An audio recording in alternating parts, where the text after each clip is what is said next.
Aberrant Action is definitely a sidearm that you'll want to sign on and grind for. The new Act of Echoes just launched, and with it, 2 new weapons were added to the loot pool at the helm: Aberrant Action and Courageous, which is a heavy burst pulse rifle. The jury is out on the god roll for Courageous, but Perpetual Motion and either Volt Shot or Frenzy seem to be the most wish-listed roll on Destiny Item Manager, and I'd have to agree. But the real star of the show is Aberrant Action, which is a weapon you'll want to get with Heal Clip and Incandescent.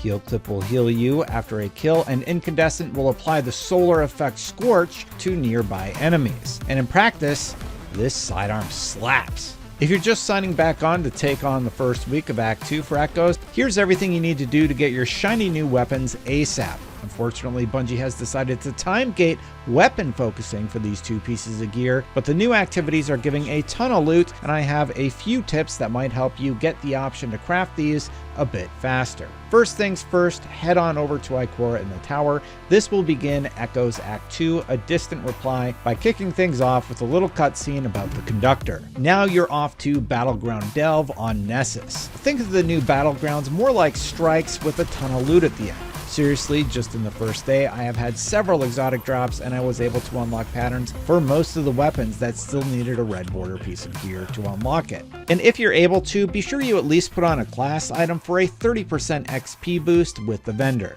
As you're progressing through Delve, be absolutely sure to pick up every piece of Radial Area you find, because if you do, you'll get a ton more drops at the end. Or maybe turn them in at the helm, where you get a slight bonus to rewards. Now, there are 2 hammer locations. The first, after completing the opening section, you will jump into the pit and teleport through the teleporter, move to the left, and smash the first hammer in this battleground to spawn a ton of Radial Area you want. The first hammer is pretty hard to miss. The Radial Area does take a second, so just let it spawn in and grab it all up. It will be clearly marked on your map.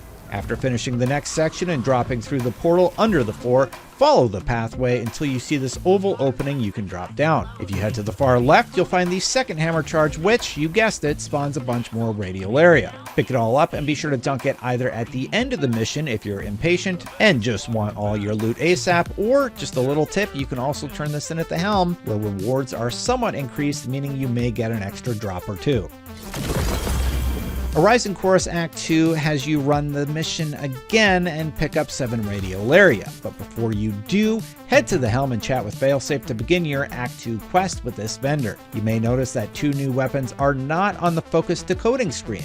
Well, that's why I recommend you stop here. But to advance a Rising Chorus, simply jump back into the Delve battleground and pick up the Radial Area again. It seems that the Vex Code mutations drop as you grab them. You could jump back to the helm at this point, or you could finish the mission and be a team player. Hey, you're almost done anyway, so why not get a few more drops while you're grinding? Once that part's done, you can chat with Failsafe, and the vendor will give you an upgraded Radial Light sampler, allowing you to hold 1,000 grams of Radial Airite. I'm going to assume it's grams. But more importantly, this is how you get the Specimen NES-004 quest. Now at this point, you should have 2 quests. So real quick, Distant Reply has you run Battleground Conduit on Nessus, and then you're done. The first hammer on Conduit is just after your first battle, where you're trying to get through this big circular door. The second hammer is just before the final boss, as you do a little platforming to get there. Both of these are very hard to miss, as they pop up on your radar and are directly in your path. So run Conduit, go back to the helm, and that's kind of it for this week. Now, here are the Specimen NES-004 quest steps. Step 1, open chests. I found that this was completed fastest by just doing the Arena Breach executable activity, but any seasonal activity with a chest at the end should suffice. Step 2, Echo Gear Focused. Just spend engrams one at a time at Failsafe to unlock a few armor pieces. Armor focusing only costs 1 engram, so it's the cheapest way to complete this, and you'll want your other engrams for later. Step 3, secure extracted data in the Breach executable activity and fight your way through Echo's battlegrounds. It seems to indicate that you need to do both, but this was completed for me after running a single Battleground Echoes mission. Step 4, pick up your reward. Step 5, put your reward in the display case. Now that's everything for week 1 of Echoes Act 2, and you definitely need to get this sidearm ASAP. it's giving the call and even indebted kindness a run for its money. Now, if you have a bunch of extra engrams, the best method to get both of these converted to red border patterns is to just decode your echo engrams one at a time. You may be able to focus decode after week 2, but if you just have to have the pattern now, this is probably your best bet at this time. And that's This Week in Destiny 2. If you still haven't gotten Kvostov, we have a walkthrough for that. And let me know if you like these tips. For more on all things gaming, keep it right here at IGN.